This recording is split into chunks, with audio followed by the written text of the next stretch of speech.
Hi everyone, my name is Rayven, I use she, her pronouns, and welcome back to another episode of the Rainbow Veteran Podcast.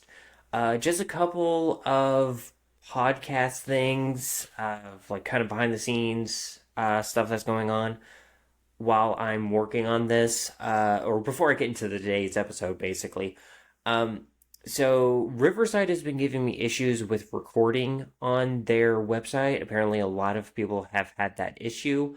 So I basically downloaded OBS and am recording directly into my external hard drive. So I have the files saved on my computer so that I don't have an issue with my video like I did last episode. Um, Fingers crossed that this works. I'm basically kind of making these episodes all tonight with the slang just to kind of get them ready and uploaded before the end of National LGBT History Month. With that being said, I also am going to hopefully not have any issues, but I did want to give you guys uh, a kind of message about that and kind of let you know an update. So hopefully it works and production will be better as I continue on. With that being said, let's get into today's episode. Today's episode is part 2 of the LGBTQI plus slang series that I'm doing for LGBT History Month. If you have not watched the last episode, I highly recommend doing so before you watch this episode because I do go over the history and context of LGBT slang. If you did, here's a quick reminder of basically it's just slang that evolved out of necessity. A lot of it was to be able to communicate with other people in the community without outing each other, as well as a lot of it came from Black ballroom culture and kind of went to the main kind of frame of the LGBT community through drag or through the cutie BIPOC community, and then through drag, specifically RuPaul's Drag Race, some of the terms came into the modern general lexicon for everyday Americans. So, with that kind of reminder of the history and context of the slang, I am going to go straight into slang. Today we're going to be talking about lesbian and gay slang, specifically slang around gay men. Um, Now, I will say that there hasn't been any comments as of recording. There hasn't been any comments about slang terms that I missed or someone could think of. But as the same with the last episode, if there is any slang terms that you do know of that I might be missing around a certain community, please let me know in the comments below, or even message me, and I will add them to the episode. Even if it's like, oh, there's slang terms that you missed about the lesbian community, I will add that to the next episode. Be like, hey, follow up to slang terms around lesbians. So I'm going in order with the community, with the acronym. So I felt like I should start with lesbians. And we're going to start with baby butch, just like how I described it with general slang, baby something. Baby butch is a young boyish lesbian or a recently out butchy lesbian. Baby dyke is a young or recently out lesbian. So butch, dyke has been more of a general term. So dyke, we'll get into kind of the origins of dyke when I get to that term, but it's kind of more general. And then butch is more specifically for more masculine leaning lesbians. Bambi lesbian is a really fun one I like. Is a lesbian who prefers cuddles, hugs, kisses, and other affectionate and sensual non-sexual acts over sexual acts with their partners. Now, it's not saying that Bambi lesbians don't enjoy sex. But some may be ace. Lesbians prefer more the physical, romantic side of things over sexual acts. And this term kind of has a revival period right now. It was an older term, I believe, used in between like the 50s and 70s, and they kind of died off from the 80s, 90s, early 2000s. But 2010s, it got a revival thanks to Tumblr. Like someone made a post about it and basically described the definition, and then a lot of lesbians resonated with it. And I remember this being a big thing when I was in college and on Tumblr, that it kind of like was revived. And that's really cool about slang. Like even terms we haven't used as a community for years can come back. Um, and it's really cute because I've dated some of my exes. They describe themselves as Bambi lesbians, and I just think it's really cute that like I've had experiences seeing that and a way for them to communicate kind of their needs and wants out of the relationship very easily. Bluff is Butch and Fluff put together. We are going to go over Fluff in a minute, so just put a pin in that one as well. Boy Dyke is a lesbian with a more male presentation, very similar to Butch. Bull Dyke is a masculine lesbian as opposed to Baby Butch. Basically, it's just more that stereotypical like lesbian. Um, Kind of similar. Kind of when I think Bull Dyke, I think of some of like the very like butchy lesbians that I've seen in videos about dykes on bikes. Which shout out to them, they're great. But yeah, it's very interesting because Bull Dyke has been used as a slur, as a insult towards lesbians for decades, and just seeing them kind of take that back has been very inspiring. Butch, masculine lesbian. There's also long hair Butch, a Butch with long hair. I mean, I even though I'm pansexual, like as a very sapphic heavy woman, I'm very Butch in my appearance. Dyke. So Dyke, it specifically comes from 1920s Black American slang, which was originally a slur for lesbians, but it was reclaimed during the 1950s, and I don't know if it was reclaimed by the cutie BIPOC community or just like lesbians in general. But if someone knows that, please let me know. I kind of got a little distracted by having more of the terms and not all the history around some of them, but I'm trying to do my best on that with, dealing with chronic regional pain syndrome and PTSD. This month hasn't really been my month, honestly. Dicon is a portmanteau of dyke and icon. It's either a celebrity who is seen as iconic by the lesbian community or is a out and proud lesbian celebrity themselves. Fluff is femme. Fluff is another term for femme. So buff or bluff is a yeah, bluff, right? Let me go back up. Yeah, bluff is just basically a more masculine side of femme. I honestly, because I haven't seen this term used, I see it more like bluff is more kind of like chapstick lesbian. Um, and fluff is just more of the femme side. Has been or so it's spelled two different ways. It's has been one word, and then it's has dash been is a woman who previously identified as lesbian but now either identifies as straight or bisexual. Kiki. Kiki. This is another term that I believe has a revival. So, a term primarily used between the 40s and the 60s was to indicate a lesbian who was not butch or femme and did not have a preference for having a butch or femme partner.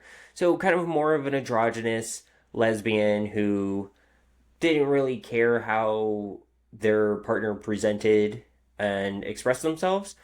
But Kiki, for younger millennials or older Gen Z, kind of has a revival as something else. So I believe it's from the Scissor Sisters, the song Let's Have a Kiki. It's basically let's have a chat, let's sit down, let's hang out. And kind of Kiki kind of evolved from that side of things. So lesbian until graduation or 4-year lesbian is a young woman, late teens, early 20s, who is assumed to be temporarily experimenting with lesbian sex, but will ultimately adopt heterosexual slash straight identity. This is kind of a slur from lesbians towards younger gays that I've seen it in use. Um, it's kind of when someone's in college, they are discovering themselves, they are alone for the first time, some of the times. So it's a period of self reflection and self discovery. And some people will see this and be like, oh, you're just a lesbian until college, until you graduate, and then you're going to be straight when you're done. And it's kind of unfortunately stems from that like purity standards that thankfully I think is going away within the community. But it's definitely something older. With that like purity standard, like gold star gay stuff. Lipstick lesbian. A lesbian, bisexual, or pansexual woman who displays historically feminine attributes such as wearing makeup, dresses, and high heels. Chapstick lesbian, however, is a lesbian who presents with a casual, low maintenance feminine or androgynous aesthetic falling between hyperfeminine lipstick lesbian and the more masculine butch lesbian. I'm super, whenever someone goes like, oh, how do you present yourself? Chapstick lesbian. I'm super low maintenance. I'm jeans, t-shirt, hoodie. Like, I'm in my low maintenance form right now because it's a little cold in the house. I did not want to like just wear a t-shirt and my vest for the podcast. I'm like, we're not turning the heat up super high yet. It's not Thanksgiving. I'm just going to wear a hoodie. So you're probably going to see this for a few videos. Pillow Princess is a lesbian who likes to receive sexual stimulation rather than giving it or to bottom. Sometimes this is used in a derogatory sense within the community, but sometimes some people are pillow princesses because of disabilities. And there's a lot of reasons why someone might be, but I've seen it used as an insult, unfortunately. Soft butch is a androgynous lesbian, kind of somewhere between femme and butch. A little more, I think, on the butchier side than chapstick lesbian, but very, very slightly. STEM, there's two ways to spell it. STEM and STEMME is someone whose gender expression falls somewhere between a stud and a femme. Now, stud, which is a more kind of very similar to butch, is specifically a cutie BIPOC term. If you're not part of that community, you cannot call yourself a stud. And there's historical context for it, but that is specifically cutie BIPOC specific. So I also think that STEM, going with that, is also in that realm. So if you're white, you can't use it. Stone butch, a very masculine lesbian, or a butch lesbian who does not receive touching during intercourse, only given. And we end with stud. A stud is a black butch, which is a form of AAVE for black LGBT folks only. And some people would define it as black women only, but I feel like cutie BIPOC and non-binary folks, I think, are able to use that label. I'm not super versed on that, so I do apologize.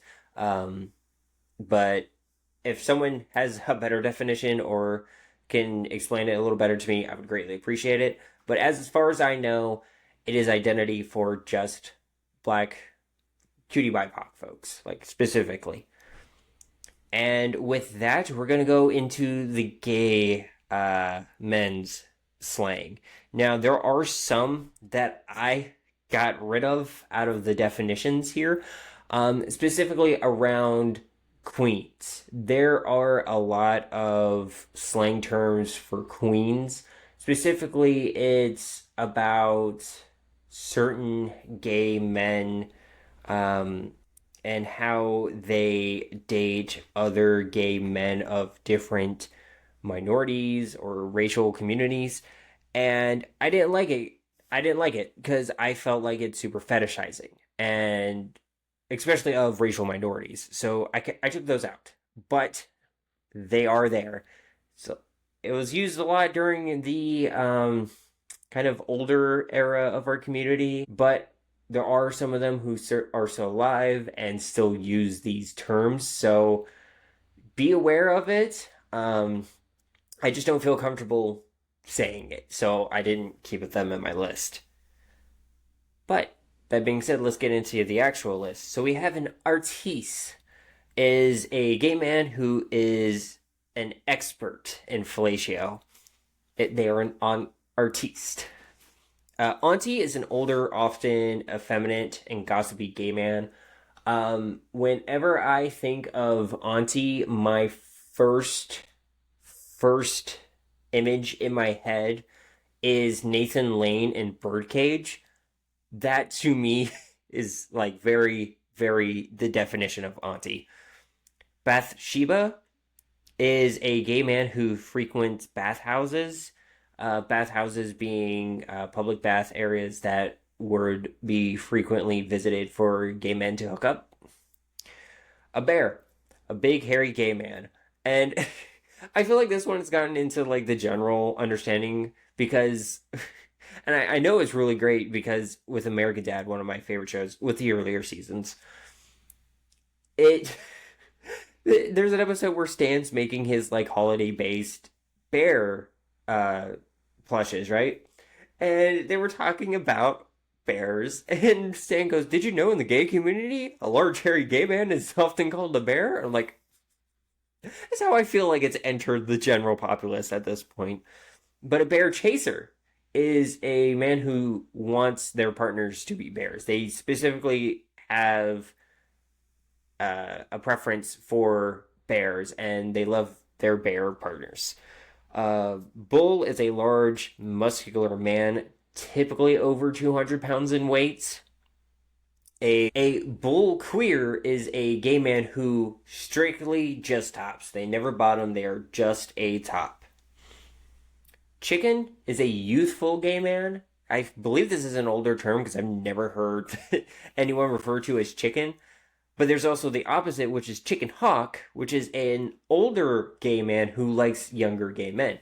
And these terms, I believe, are older. I have no understanding. These two specifically came from Grindr, and as someone who used to be on Grindr, I've never seen anyone use these in their profiles, never refer to themselves this way. So it was very interesting, and I thought I would share that. Chubby chaser.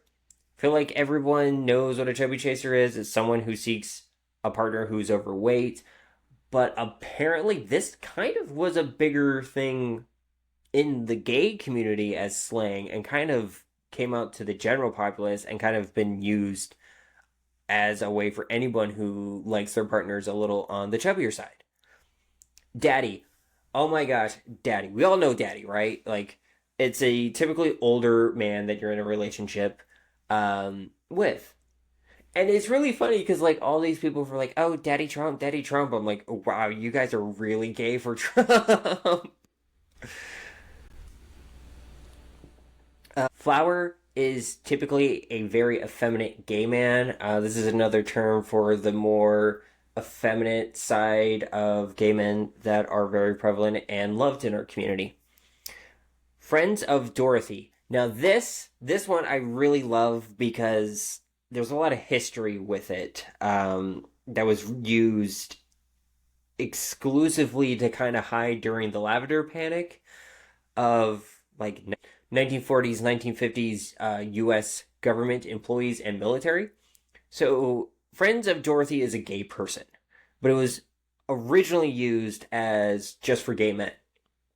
And historically, it was used to identify other LGBT people and was used as likely a reference to Judy Garland, who portrayed Dorothy in the Wizard of Oz 1939 movie, and had a huge gay fan base for a movie. I believe it's still a big fan favorite in the community today. But it was used as a way to kind of hide, especially during the Lavender Panic, and it was used as a term so much that the government was looking for a single person named Dorothy who they believed had a list of all the gay men that worked in the government and military. it was fascinating, but it's a great term, and I believe we should kind of use it again, but I don't know, with the historical context being very generally out there nowadays, but it may be something we may have to start using again with the way everything's going in this country. Light in the loafers, light in the pants, or light in the fedora often refers to mincing or the effeminate way some gay men would walk. One I haven't actually heard in that sense, but when I first heard light in the pants, I thought, are they small? Is that what it means? Like, no judgment, but okay. But yeah, it's apparently just a walking, very stereotypical effeminate gay queen. So a flamboyant or effeminate gay man, alternatively short for drag queen. Now, again, there's a lot that we're very fetishizing of racial minorities, and we're not using those here. But there are two that I did want to share. So chicken queen is another name for a chicken hawk. It's an older gay man who likes younger gay men. And you kind of see how some of these things can kind of play. There's also a gray queen. Now, when I first heard gray queen, I thought it was very much like daddy. Like, it's very much like the person who's into daddy, right? Like, it's the younger gay who likes older gray-haired men, right? Well, apparently I was wrong, and no one corrected me on that. A gray queen is a gay man who works in finance. It is a reference to the gray flannel suits that they would often wear when working in banking or investment firms. Side is a gay man who does not enjoy anal penetration, either giving or receiving, but will engage in other forms of sex, including fellatio, frottage, all that other stuff. Silver Fox is an older gay man. Now, see, that's why I thought Gray Queen, because like Silver Fox, older gay man. But no, I was wrong. Twink is a youthful, flamboyant gay man with a slim physique. There's a big thing about, when you're 28, you're about to start experiencing twink death, and you kind of go into different avenues of the gay community. Like, some become bears, some become whatever. And I keep hearing about that. And it's very interesting. Twunk, it's a hunky twink. It's a twink that's a little more buffer than just super slender. It's a little more of an athletic build. Honestly, I don't have these in my notes, but I should add these. So cub is kind of like the younger version of a bear. Or, could be a little bit chubby, but not as big as bears are, from my understanding. There's also otters, which are hairy twinks. I didn't, for some reason, have those in my show notes, and I should have. But hey, if you know any more gay or lesbian terms, please let me know in the comments below. This is going to be it for this episode. These specific sections are going to be shorter episodes, but I am going to be uploading them pretty rapidly.